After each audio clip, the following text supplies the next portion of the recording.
We're still whacked.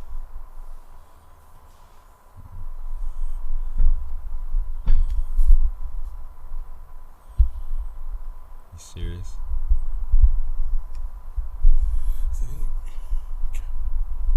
We're actually on. Like, we look like a bunch of Nimrods.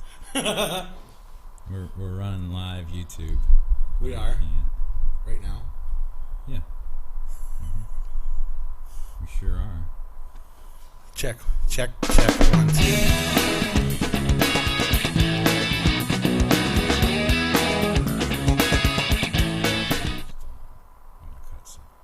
All right, it's Friday. I think we're live, and it is October 25th, and this is Uneducated. I'm Brian. And I'm Matt.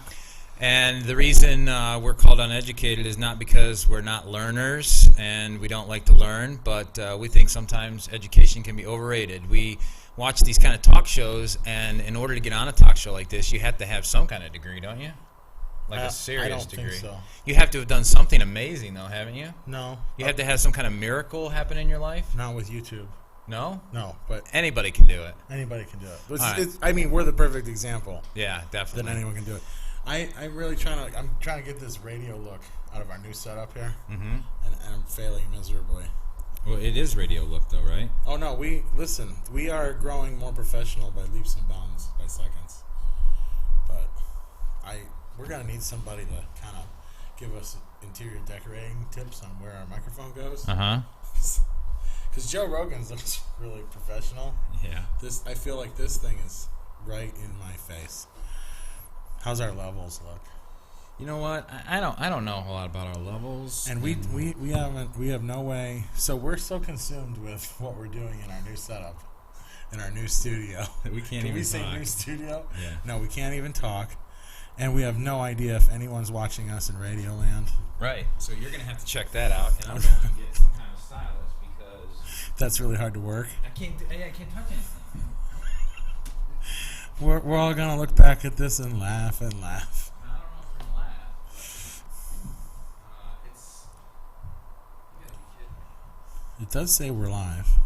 Yeah, I think I'm pretty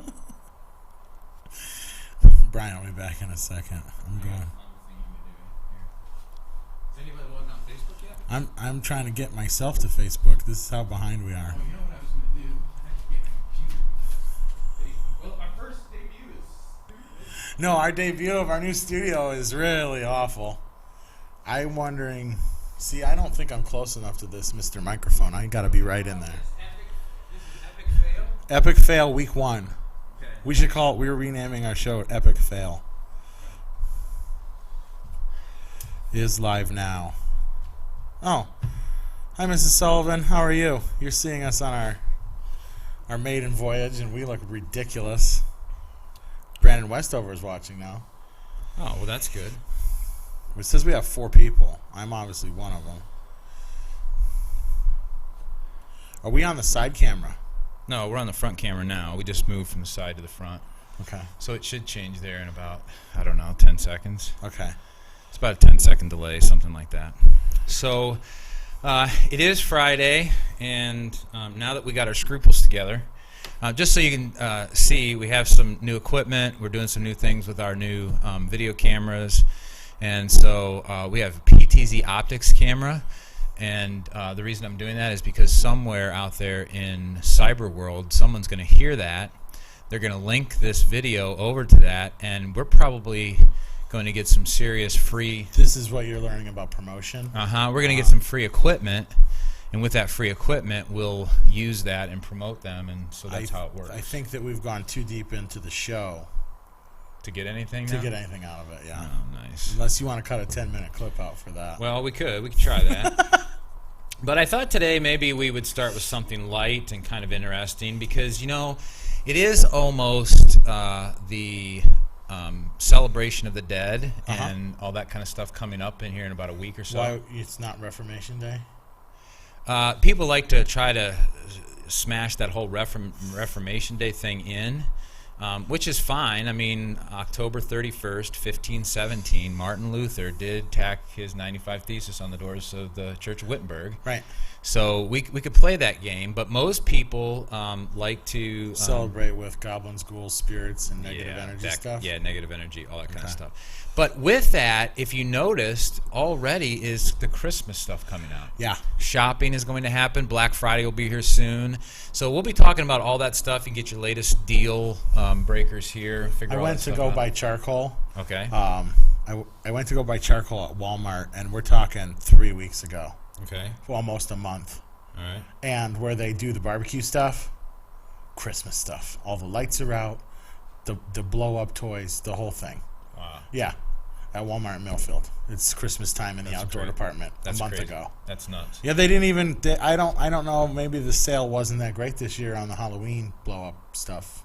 Might not be. Because normally that would be Halloween. Right. But it was. They were all in for Christmas. But because of this whole shopping thing coming up, Amazon is really looking to spice things up. And so Amazon, their shares, I just saw this in Reuters, that their shares have been down 7%, which means that they've lost almost, I think if I remember correctly, like $1.7 or $1.5 billion, or they're in the process of losing, which will bring them down to like $20 billion for the year, which is a sad, sad thing. Yeah, that's a lot of cash. Billion with a B. Yeah, with a B. 20 billion. So here's but still, when you say 20 billion, I say that's only 7%. Yeah. Who can't take a 10% hit? Well, that's what I'm saying. And then at least they could give to the church. But anyway, with that hit, they say that part of the reason for the hit is they've had to hire 100,000 new part-time and full-time employees in order to get this whole shipping thing right. Okay. And so hopefully Amazon is trying to make your Christmas happy so that you can get your products when they say they're going to. Yeah, you can get your stuff on time. Right. And we've been talking about this because if any of you have Prime, Amazon Prime, you are not getting 2-day shipping anymore. No. And Matt's going to explain why. Well, very simply put, Amazon was kind of behind the previous president, and isn't it interesting that they had a $6 per box government-funded bird bailout? I don't know what you want to call it. Subsidy? Subsidy. They had a subsidy, right? And so, if you think about that time with our former president, Amazon was like going gangbusters, growing leaps and bounds, and they would say it'd be there in 2 days, and sometimes it would be in one, and stuff was showing up on Sunday, and when you're getting $6 per box from the government, you're hammering down, right? Right. And Walmart wasn't doing real great, if you remember the previous administration. And I'm not saying one way or another, but now with our current administration, Amazon is down 7% for a year, and they're inventing their own shipping business. Everybody is now, I'm sure, seeing the gray Amazon vans running around. Right. They're going to reinvent their own shipping business to get costs under control, and they're down 7%. And now Walmart is going gangbusters. They're competitive. They're trying to be 2-day. Walmart's like made a resurgence. And I find these things very interesting how this all works in big business. I can take it to Taylor Guitars, former administration, Gibson Guitars, current administration. This is how our whole life works, and dare I say, in this time that we live in, quid pro quo? Quid pro quo? Yeah. That's a good way to look at it. Isn't that just how we all do business? I think so. Don't you go, I will give you what I have if you will give me something I want. Well, yeah, that's the way you do it. Right. Yep, Okay. Definitely. I'm just getting politics in there. All right.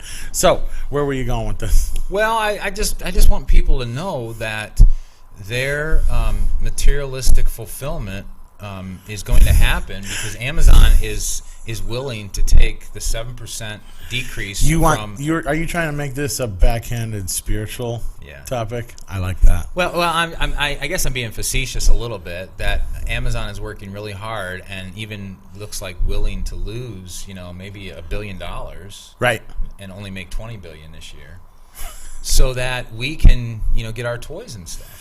Well, isn't that nice of them? It is. I'm so thankful for that. Yeah. Only when you see what it takes to make $19 billion, you still have to grovel at the foot of the customer and say that you're doing it for them. Yeah. And I think where you wanted to go with this is what's wrong with you customers? Well, yeah, a little bit, but we'll get into that closer to Black Friday, because when Black Friday comes, I mean, there's a reason. You want to do a whole thing? Yeah, there's a reason why it's called Black, and Can we have a Black Friday special? Oh, definitely. Where we just hammer the audience on how selfish they are? Oh, definitely. Okay, that's what we're gonna. All right, then we'll save this. Yeah. Yep, definitely. So, I off of Amazon, then we'll just go to another quick thing. So the wildfires in California. Okay. End of the world, God's lighting up the fire and starting on the West Coast because that's where all the bad people are, or what's going on? I guess you could say that, or you could just say poor fire management now. Okay. Do you ever remember hearing about the wildfires of California and Montana and Oregon and Washington like you do now? When you were a kid? I don't know that I even cared whether there were fires in California when I was a kid. All right. So I'm sorry. This is kind of how I look at it. Is like there always have been fires out west. Okay. But statistically, they're more and they're bigger now. Okay. And so I think one has to ask, well, why? What changed over the past 50 years? And that is conservation and management practices. Okay. And so to stay, agenda neutral in this conversation, at one time, the logging companies and the Forestry Service used to pick and choose how to clean and clear out what parts of woods they were going to do. And there's fire trails all through the mountains out west. Like this was a thing. Right. It was a whole management philosophy. Well, along comes the spotted owl. And we can't cut nothing down. You're ruining the environment, and we have to save the spotted owl. And not that that's bad or not noble, but we went clear the other way to where we don't cut down anything, and we don't clear out brush, and we don't manage where we would do controlled burns. They would actually do controlled burns to get rid of underbrush and things of that nature, and they don't do it anymore. So now we have unmanaged forests out west. And I'm speaking as like I'm some kind of, I know this subject really well, but this is what I've read and understand. So now we have these big burn piles just laying around essentially, and they go up and they ignite, and it's a terrible mess, and it becomes an even harder thing to manage now because we aren't doing what we used to be doing. That's the best of my knowledge what's going on. You're having some real problems right there. Well, no. I'm having a lot of problems, but and I think what you're talking about is right, and there's some people that will get on the bandwagon and they may start preaching that all the sin that's going on out west and all that kind of stuff that's where the fires are coming from, and I think reports last night or maybe Wednesday morning were that there was an electric company. I won't be able to remember. PG&E. Okay. And they're the ones that were kind of... Power, gas, and electric. Yeah, they say that whenever the fire started, they had some malfunction right in that area where the fire started. But they're not obviously taking responsibility for it. So... All right. So on that topic, are you going towards the fact that they shut the power off for the people who live there? Have you heard that? No. PG&E... When it looks like they're going to have inclement weather that is conducive for feeding a fire, high winds, and it's in an area prone or primed for a big fire, they're just shutting down the power on the people for days. Wow. They've already done it once. For their safety, though. For their safety. Yeah. So tell me how this makes sense. Okay. I'll tell you. Oh, you want me to tell you? Yeah, no, that's why I said tell me how this makes sense. Well, you have good government officials and people who are working in that area that know what's best for the people, and they're going to take care of that. I mean, that's their job, is to take care of the people. Right. You can't take care of yourself. But I know we could have the whole discussion about we have Facebook, YouTube, Breitbart, CBS, ABC, NBC News on our phones, on our tablets, on our TVs. Like, we get information right now constantly from anywhere we want it. So maybe that's why I know about forest fires now. Okay. But I don't think that's it. Yeah. Because I've always paid attention to the news. Yeah. Like, as a third grader, when we were teaching me that global cooling was coming, Right. okay, we would have talked about giant fires out west in my weekly reader because they were trying to brainwash me into taking us a viewpoint of the current generation. Mm-hmm. And I think that I would have heard about that because that's something that you can tell a kid and influence their decision in a way to go. Like, they weren't telling me about Ronald Reagan and his politics, Right. but we were learning about all the bad things. Like, I learned about spotted owls from weekly reader, and I had compassion for people standing in front of trees and chainsaws trying to keep them from so I personally know those things existed. Look at that thing. Yeah. Is Weekly Reader, what is going on? Why is picture all weird? I don't know. Why aren't we connected to our thing? Well, something's just kind of, it's, you know what it is, it's just everything's trying to act all crazy and goofy now. We've done tests. Well, yeah, we've tested this over and over again, and now everything's weirded out on us. So this is usually what happens when we try something new. It's that time that you really have a piece of technology. Like, seriously, that camera's not going to clear up. This is when you have an awesome. Actually, you know what happened? Oh no, we're still going. Oh, there, it cleared up now. Okay, so what just happened is that the camera decided that me and Matt together in the picture just was not. Too much. It wasn't pretty. There's too much sexy. Was that wrong? No, it was a little too sexy. All right. And so what happened is, I guess I just had to change the focus. Now, if I go back to zoom out and give us a full shot, maybe it'll start to accept the fact, just like the world accepts the fact, that us together is just... You can't contain it on a camera. You can't. It's not containable. Yeah, you can't. No. So, and there it is. So we were talking about forest management, weekly reader, forest fires, news. And can I ask if forest reader, is that similar to weekly the reader? Weekly reader, is that similar to the JS that I used to have, junior scholastics, kind of that thing in school? Is that what you guys did in Middlefield? Yeah. We did weekly reader In Parkman. Okay. It was like a 3-page brown paper. Yeah. It was like teaching us to read the newspaper. It was It was priming us to get our government information. No, JS, as John Schnell would say, J. Eschers. So J. Eschers. I used to love when people would mock him around. Yeah, and you read it cover to cover, and listen. Read your J. Esch cover to cover. So then it was color, and it was like what do you call it? Shiny paper on the outside. You know? Yeah. I mean, it was good quality stuff, and that's where we learned about some of that stuff. But I don't remember any of it. But here's my point. I've been reading in 1 Peter and 2 Peter, and this concept of, in the end, the earth is reserved for fire. But the fire that is going to be coming on the earth, I believe, is similar to the judgment of the flood. And that is, it's going to be a cataclysmic type of thing where God is going to wipe out all of those people who have chosen and decided they don't want to live with him for all of eternity. So when it talks about the earth being burned up with fire or melted, I'm starting to get this idea that there's an imagery here that takes us all the way back to the flood.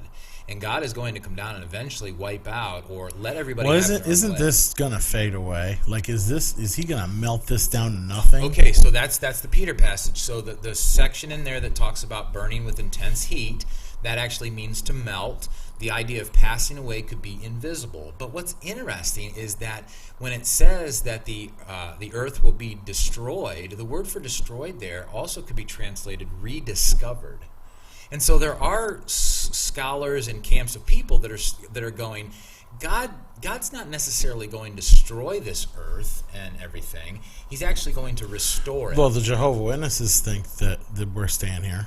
Yeah, and see, so I'm not sure. There's a lot of Christian scholars who are looking at, instead of the earth being reserved for final judgment to be destroyed, they're saying it's going to be restored. Not reserved for that, it's going to be restored. And I'm kind of like teetering going, I'm not sure that's a good interpretation. I think we're going, because the idea is that John said, I saw a new heaven and a new earth coming down. Right. It's new. It's new. So I mean, I'll have to look a little more at the Greek at that word, but I'm not sure I can buy into this whole restoration process, because what's happening is these newer scholars who are getting into the depths of other texts are saying that the restoration is going to be like we're going to live here in a new spiritual state. And so isn't it very convenient then if you take that as your eschatology, your end times philosophy, your belief of where the end is going, and I know that Jehovah's Witnesses do this, you can fix it now, right? This now gives you a point of like, well, I'll start now. I'm gonna clean my sidewalk, and I'm gonna mow my lawn, and my house is gonna be beautiful. And when the earth is restored, Jesus won't have to waste his time. Well, if you're a Jehovah's Witness, God won't waste his time here at my place. It's already done. Right. And you can do it, and you can do it, and you can do it, and now we're Kingdom Now people. Or, Kingdom Now people. That's a good term. If you I don't know. I've always been of the mindset that he is going to burn this off as like, not that it was a mistake or an accident. Or it was a part of the plan that's over. I want to start a new thing for what I've promised and for those that love me. Like, doesn't that seem to be, if we want to use a millennial term, fair, or the payoff in the punch is like, he boiled us down into who loves him and made the free will choices to love him, and now he's going to throw all that old stuff away, and now we get the new, we get the thing, his perfect, what he wanted it to begin with. Right. Oh wow! Look at now what happened. Did you do that? Well, I hit the zoom out button, but it decided to do something on its own. Our studio's been exposed for what it is, the sanctuary. Oh my goodness gracious! I'm really interested to hear the quality. So well, I'm interested in the quality too. Now they said camera was blurry, but I think that was blurry when it was that moment where we saw. But I think it should be good now. So. And I responded. I said, "Hang in there," but I wanted to respond as NEC, and it was my own personal account. So. All right, so we're back on that shorter, whatever happened there. I don't know what happened to that whole thing. Okay, so here's something real quick I thought maybe we'd get into, and I was going to pull up. Do you have anything you want to go at, Matt? Because I'm going to pull something up here. I had a lot of things that I wanted to do, but when we try and squeeze a ton of stuff in before we do this, I forget things. Okay. Now that we're here living it, I'm having a hard time. And, I guess I pay really close attention to who I listen to talk on the radio now and stuff, and I go, man, there must, like, you take it for granted that it's just a dude talking to you in your car about politics. But then when you hear how coherent, and I'm talking about a lot of them, anything from Glenn Beck to Andrew Wilkow to all of them, Sean Hannity even, or Sean Hannity is ridiculous because he does a TV show too. Right.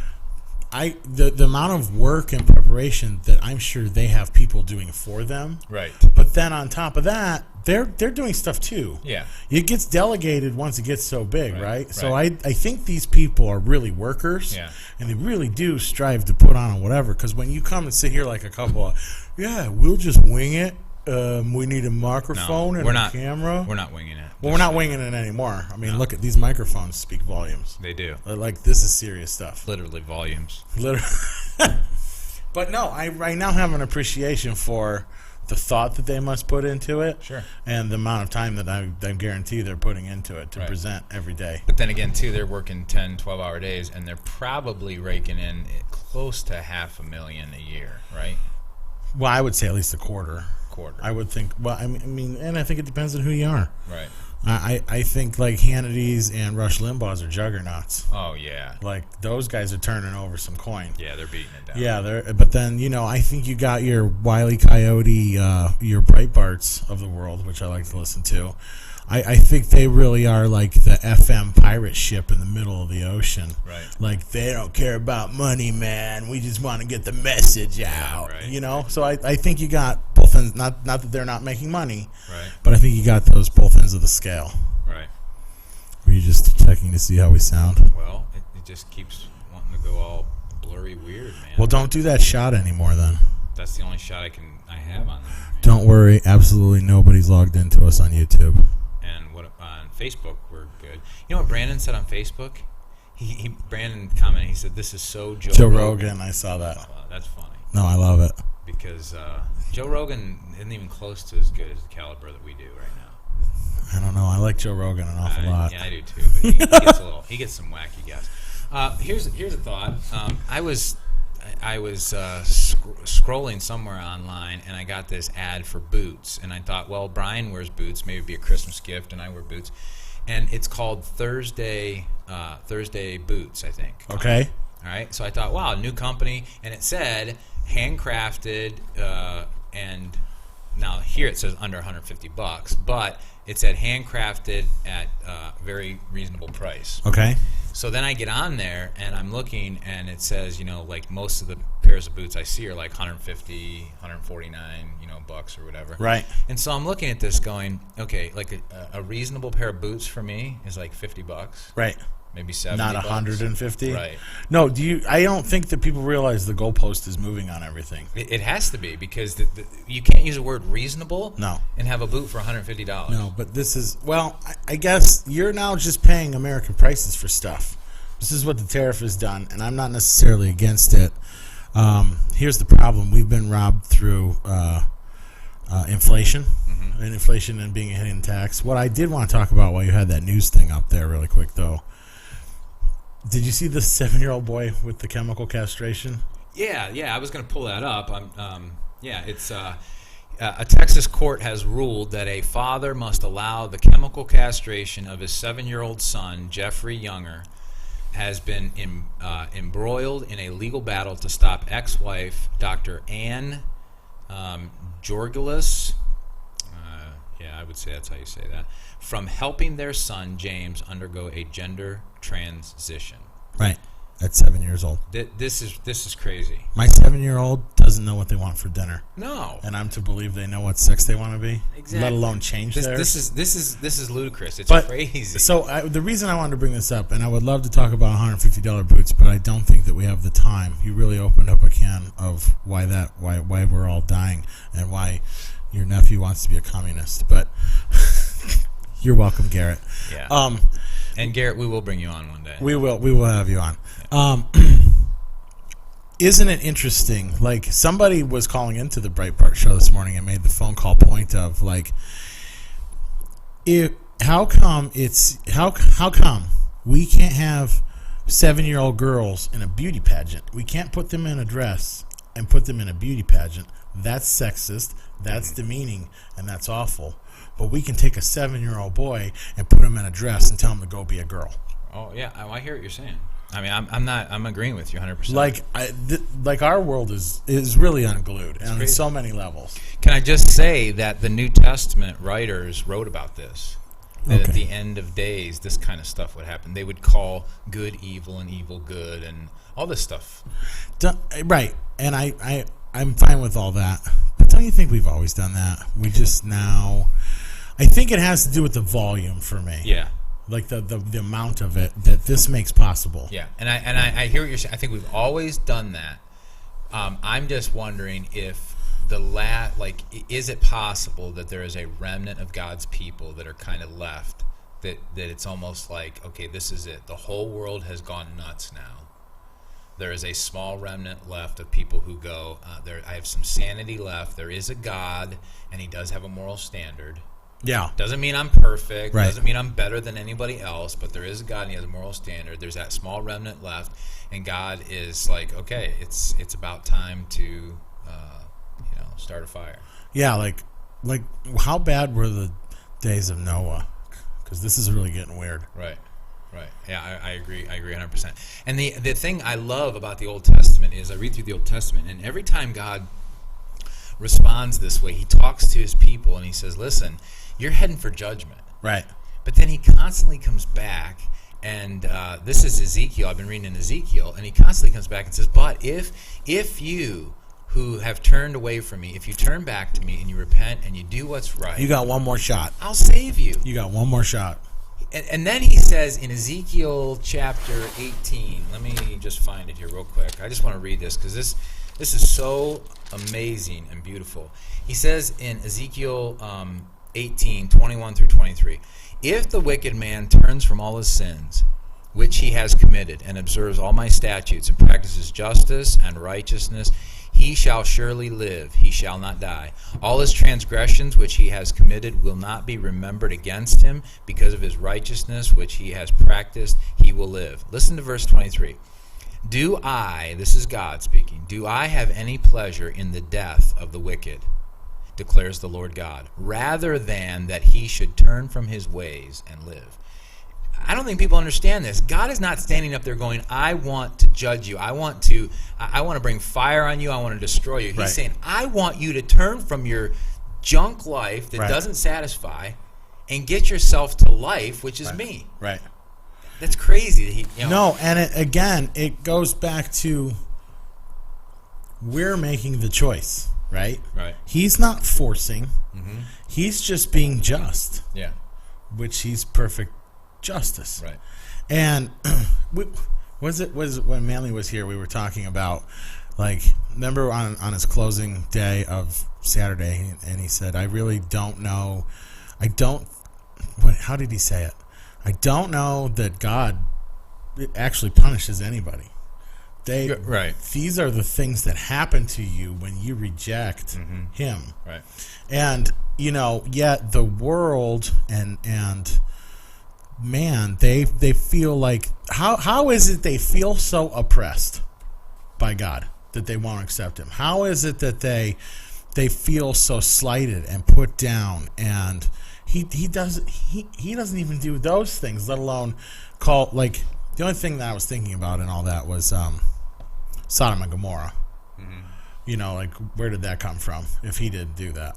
But either way, anyway, that kind of was my thoughts on it. But I guess he's not trying to slight you. Did we quit? I think we might have lost connection. Do you see it? Thanks, Internet.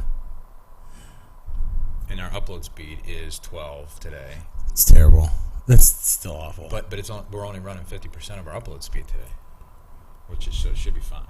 Wait, did you get more? No. It's just what we're running. No, we're still running. Okay. I don't know what's going on, but we're still running. So, we feel that people don't understand that's his conviction on our lives. You feeling oppressed is just him coming on you saying, no, I don't want you to live like that. Right. And you knowing in your heart, the Holy Spirit, saying, you don't want to live like this. Right. And yet your mind says, yes, I do. I do. And the atheist and the non-believer and the Muslim, the Buddhist, the every other religion that there is does not want to accept, what he wants to give us, because they have what they want to do in their mind. That's how arrogant and prideful we are. Right.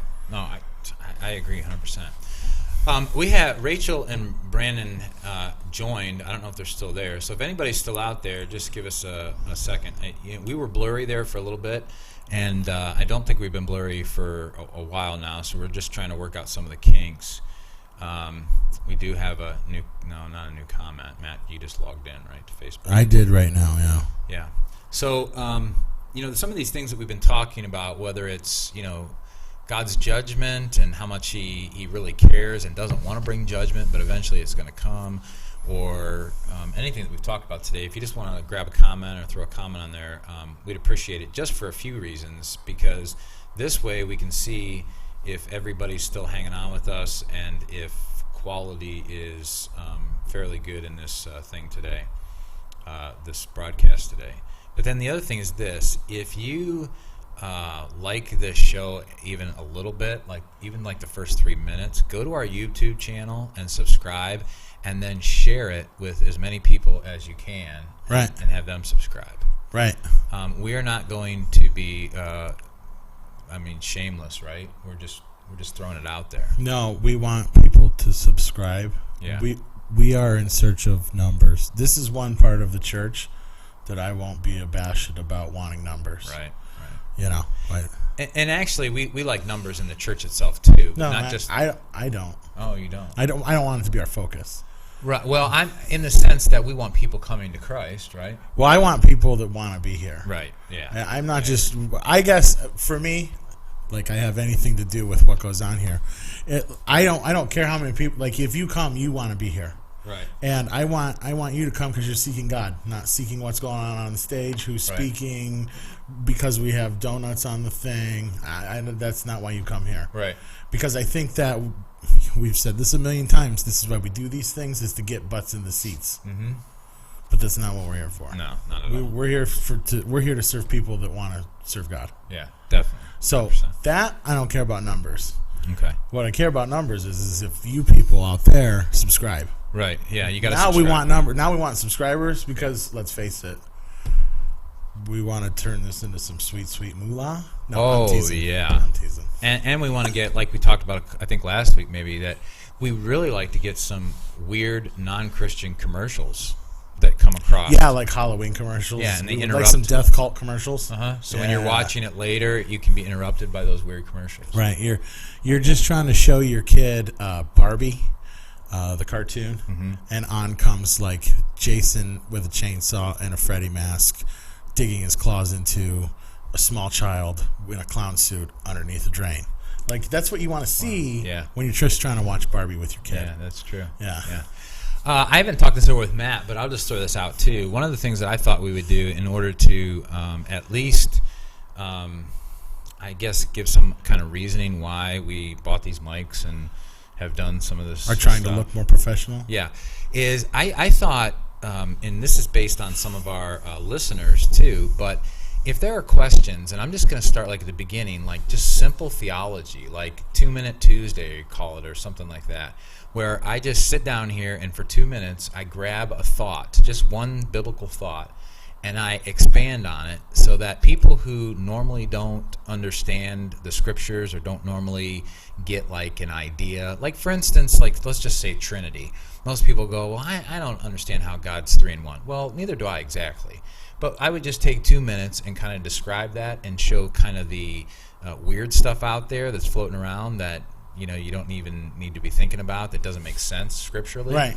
And then just kind of give a foundation of what that whole thing looks like in maybe 2 to 3 minutes. And then just start posting those on a regular basis. And then when people have questions, then I could take and prepare and get a question and do that in 2 minutes and just kind of pull those together. I think it's awesome. We can throw them up on a regular basis, like just once a week or something. You got a lot of competition out there, though. I know. What's going to separate you from the Todd Friels of the world and the James Whites? Well, I think what's going to separate me from Todd Friels and the James Whites is that I have absolutely no professional training whatsoever. I love this. You're a real wildcat operation. Mm-hmm. Can I ask you, do you know? You're the David and Goliath. You're the David. Well, yes. Yeah. I am. So do you know where that statement comes from? I have no professional training whatsoever. No. And I'm trying to say it without, because I don't want to offend anybody to try and mimic the person that said it. But is this a movie quote? No, this is. Does anybody on Facebook or YouTube who's watching, which you said nobody's on Facebook or YouTube today? No, nobody's on YouTube today. All right, so is there anybody on Facebook? Do you know where that statement comes from? And if you do, there won't be a prize for figuring that out. Is anybody kind? Yep. Seriously, American Idol. That was the first year. You don't remember the Hung? What was his name? I don't even remember his William name. Hung. Yeah. Yeah. You remember he sang that song? Right. She bangs, she bangs. Right. And then at the end, or maybe at the beginning, he's like, "I have no professional training whatsoever." Right. And then Simon says, "No, really?" He's like, seriously? And I think that's what's going to separate me from the Todd Friels and the James Whites. I don't want to. I don't want to. Maybe shine a different light on your viewpoint here of what you're talking about. Basically, what you're saying is you're setting out to be an oddity that people will laugh at. You're going to get passed around because you're an oddity and funny. No, to be honest, I think there's a certain audience that listens to Todd Friel and James White and some of these guys because they use a lot of educated words and they're big. But there are just normal, everyday people who want to hear somebody go, "Hey, the Trinity isn't ice and water and steam. It doesn't look like that." Right. But the Trinity looks like a God who exists as one being. But then he, and so then, we just kind of get into that. I think that you should go back to Saturday Day's presentation from Stephen Manley. That was pretty pretty awesome about the Trinity. Yeah, that was pretty good. I would say You have a that... little disagreement there? No, I don't have a disagreement. I don't think I had a disagreement at all. It's just his artwork is not the best. No, but maybe you could capitalize on that. Oh, I see what you're saying. Maybe you could church up the artwork. Because I do draw fairly good. Right. You draw goodly. Mm-hmm. Right. So, I mean, I think, so... You want to do a lot more with this platform, and that's why we've invested in it. I think we need to, whether we invested in it or not. I think the more we talk about the Word of God and who He is and get the gospel out there, who knows who we're going to impact. And the more YouTube hits we get, I mean, my goodness, we got to get into people's lives somehow. Right. Well, and like you said, we want people to understand that, and we do stray from this from time to time, but I don't think we do too bad a job of it. We want people to understand that there is a God who wants to save you. Yeah, definitely. Yeah. So, we're going to focus on that a little more, maybe. Well, I'm not sure how we bring forest fires around to it, though. No, that was just a teaser, I guess, because of the whole, because you look at that and you go, okay, you can judge people or you can have compassion on them and pray for them and send aid and help. What if they don't want it, though? They may not. What if they don't? All right, so, I guess it's a whole, as we week after week say, it's a whole cultural thing. Like, do you realize how many people, it's becoming an epidemic of people running school bus stop signs? I think I may have heard that. You're talking about people coming upon a bus that is stopped and they just fly through They it. fly right by it. Yeah, I did that last year. Did you really? But it was an accident. I couldn't stop my car because it was in the snow, and he turned his lights on right at the last second. I'm not saying that those things don't happen. Yeah. This is just pure, blatant disregard for, this is a vehicle hauling possibly small children getting on and off this vehicle. I get it. And parents are entrusting this yellow tube of wheels and death Right. to escort their kids back and forth to school. Right. And people literally, there's all kinds of videos of people whipping out around a bus. Yeah. Like that's the absolute worst. If you're coming from the other way, Right. unless you're texting or adjusting your radio, you've got no excuse to not know that someone's getting on or getting off. Right. But the last thought on my mind that I ever have following a bus is, I'm going to whip out around this thing if they're just going to stop in the middle of the road. Right. Right. You're going to hit something for certain. Right. And so, but this is where people's minds are, and I'll bring all this to. It just happened to my neighbor yesterday. They were loading their son on the bus, and the thing that we were talking about this last night in the garage, the thing that you always look back in hindsight and go, oh, this is a divine intervention, right? And they were talking to Brandon. They're like, normally he's like, I don't want to hear from you two, and he's running out the door to get on the bus, and I've got to sneak out the door to make sure that he doesn't get hit by a car because they're always worried about this. Mm-hmm. Yesterday, they're talking by the front porch. Have a good day. Oh, this is what I'm doing today. Oh, what are we going to do tonight? They're like, this never happens. We're now doing this by the front. And the bus pulls up and actually has to sit there for a second and for them to wrap up their conversation. And as that's happening, a car hits its brakes right in front of us alongside the bus because it realized that it went through its stop sign. Yeah. And then another car, bam, right into the back of it, right next to a bus on 528 in front of our houses. And here's the great thing about it. They called it in. They failed to tell anybody that they ran the bus because the bus had to leave.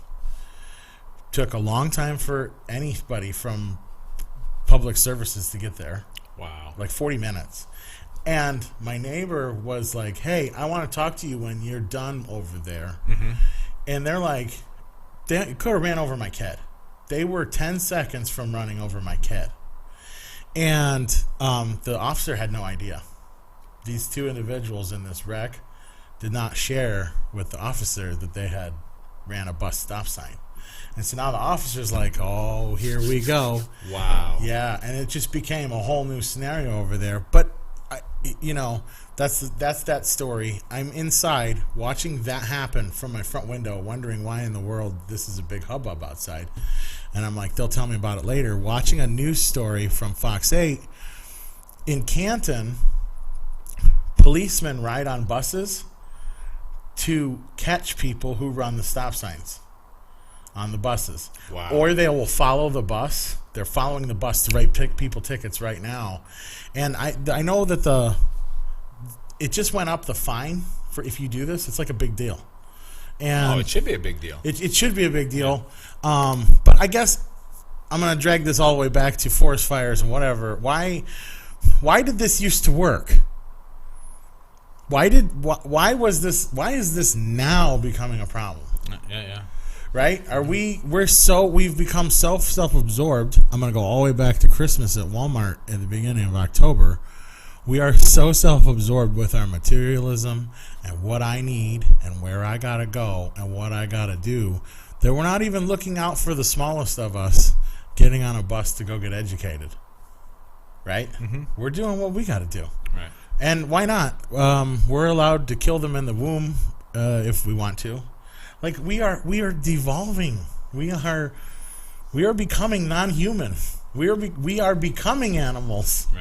Right. And so I don't know. The long and short of it is there needs to be a savior. Right. Oh yeah. Well, we got one. Yeah. Just people don't want to. And it brings us back to what you were talking about earlier about.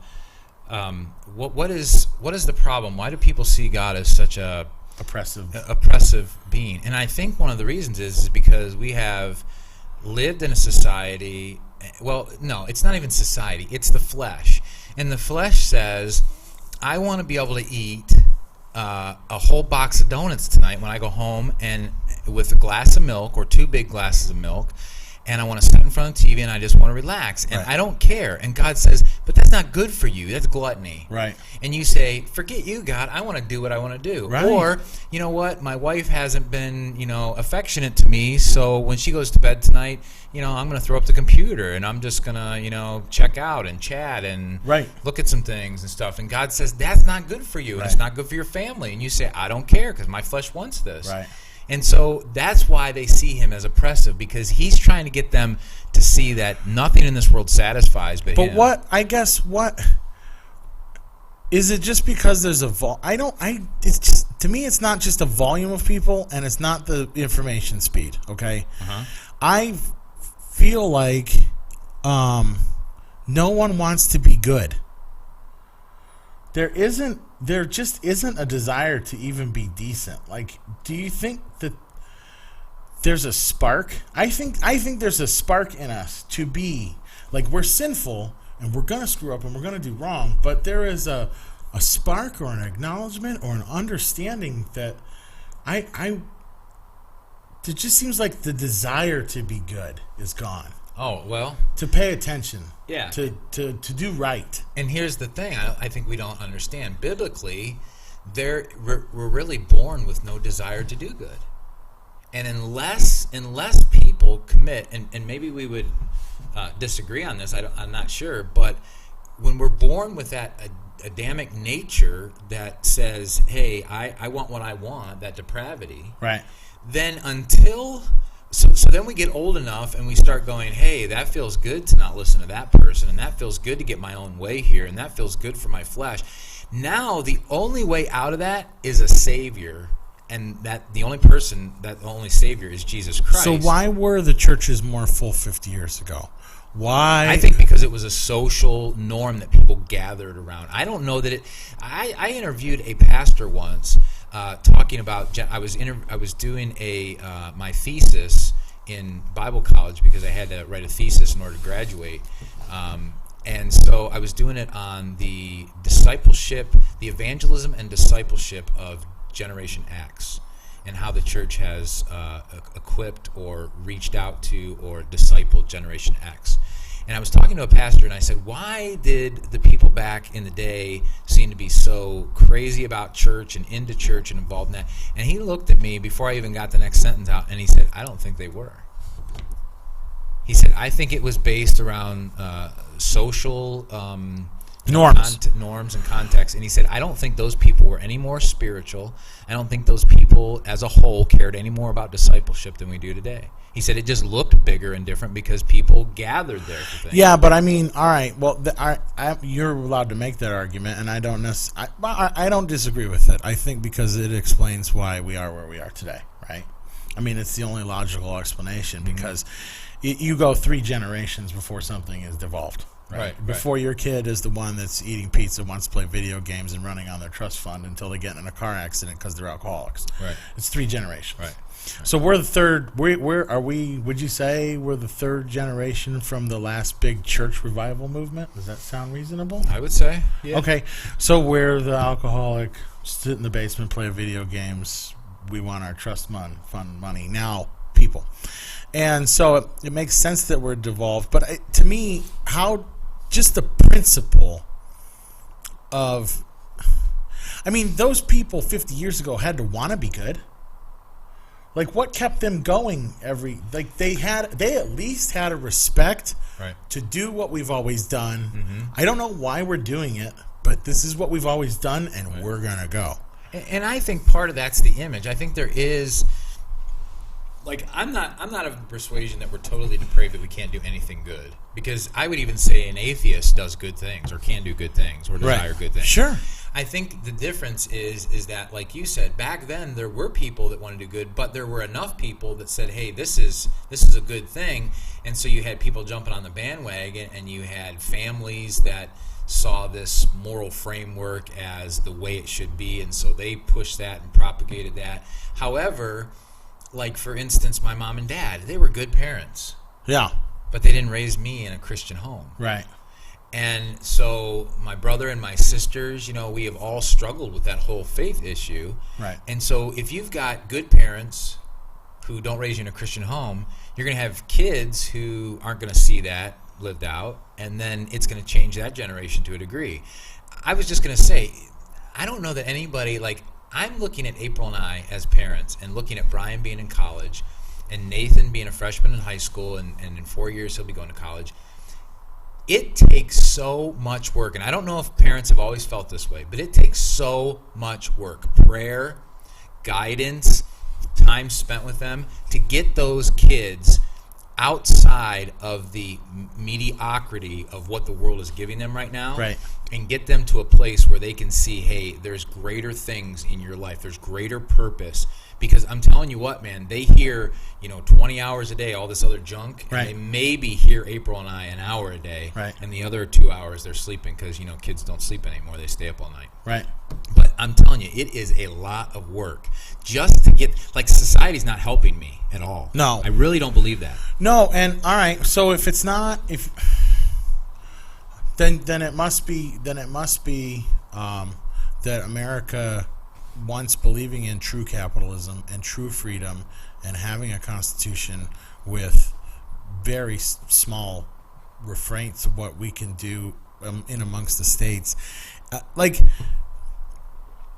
we are so corporatist now that, and I feel this myself, boys aren't inspired to invent, create, go write a book, go study the Word of God and learn the Greek and the Hebrew. Like, our kids are inspired to do nothing. Mm-hmm.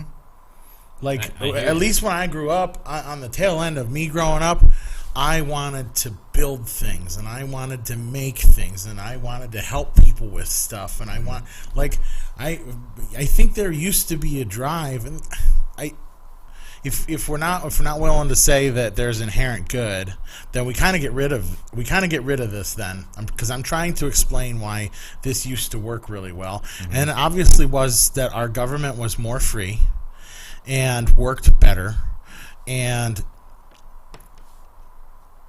the people living within that framework just going along with the concepts, like, just because we always have, loosely hang on to them, but because they had a more free society, that explains why it was better. I think the government was better. Okay. It's a good point. You know what I'm saying? Like, something made this work better 50 years ago. Yeah, something did. I'm not saying that there wasn't murder. I'm not saying that there wasn't drugs. I'm not saying that there weren't bad things. But on a whole, we really are now just a society of, I am worried about myself, I will run over your kid at the school bus. Right. Yeah. And I don't think that was the mentality 50 years ago. Yeah, and what I think is interesting too, and I can't remember where I heard this. I think it was in a missions. We were talking with some people. We had a meeting with people that are ahead. I shouldn't say ahead. They work in. I won't be able to remember the name, but it's on immigration. But it's a Christian ministry looking at how we look at immigrants and how we can help. And they were just given some facts that really you don't hear on the media and all that kind of stuff. Blah blah blah. And one of the things he said is the thing is here in America, he said, all we're concerned about is our own safety. But he said when you look in the Old Testament, they didn't worry about their safety. They worried about taking the gospel to people. Right. So, like, for instance, somebody says, I'm afraid of a Muslim because they might be a terrorist. Right. Instead of saying, I'd be willing to go to that length because they need Jesus and try to develop a friendship and reach them. So this wasn't a case, though, for open borders. Please say no. No, not at all. Not at all. Yeah. I mean, I'm not sure they're going build the wall. Right. But they definitely want things to be legal. They definitely want things to be right, and they want to do it the right way. But it's like, as Christians, how are we supposed to deal with those people? Because you don't just throw the baby out with the bathwater. And if they're here, what are we supposed to do with them? Because we need to reach them with the gospel just like anybody else. I think we should throw the baby out with the bathwater. And I think we should throw them right into the Rio Grande and go, come in the right way. Well, that's the whole. That's what they said. I mean, obviously not quite as delicately. Yeah, they want to do it a little more delicately than that. Yeah, right. Throwing the Rio Grande. Well, I guess. All right. So you bring up an interesting point, though, and we are about out of time, but we did start a little bit late. We did, so we can go an extra 2 minutes. Let me cram this in. I can't believe it's 11 o'clock already. Fear. We are afraid to die. Yep. We just talked about this morning. You're like, when I go to the hospital in the middle of the day, it's like everyone's there, and you go like, well, don't you people have jobs? How are you all here? And why is everybody sick? Right. And why are you coming to these houses of death to get fixed? Yeah, exactly. Yeah. So that's the topic for a different day. Yeah. But why? Yeah, we do. Don't let your kid touch the hot stove. Why not? Go ahead and let him burn his little finger now. Right. Because he's going to learn a lesson today. Yeah. And there's a lot of different things that are wrong with that analogy. But we really let your kid go play in the woods. Well, there could be. We're afraid of human traffickers, right? Yeah. So we're not gonna sit in our bubble house and live in fear and terror of what's outside. No. Yeah, and I think that's a valid point. Yeah. I think that's a thing. Right. All by itself, let alone open borders and so on and so on. Right. We can talk about that maybe next week. We could. All right, well, thanks for working through all the technical issues with us today. And again, if you aren't already subscribed to our YouTube channel, go to our YouTube channel, TheNorthEasttube, and subscribe and share it with millions of people. Millions. Because that's the only way that the gospel's going to... I mean, there's nobody else doing this. No. We're the only ones. This is rare. Yeah. You've stumbled onto a rare thing. Yeah, and even though everything we talk about is not the most educated stuff, and we're not... this is why we are rare. You brought this up. You've explained it very well to me this morning, and I'm going to reiterate it. Okay. All the people that we appreciate, that we watch, that we go, we can't compete with this. They're trying to present you in a knowledge-based, logical format. Mm-hmm. What a bunch of clowns! Right. We're just trying to come at this like Joe the painter. Yeah. Yeah. Yeah, and there's tons of Joe the painters out That's there. what I'm saying. And they need Jesus. So. Do you know a painter? Share us with your painter friends. Yeah, definitely. All right, well, we'll see you next Friday then, and until then, we're out.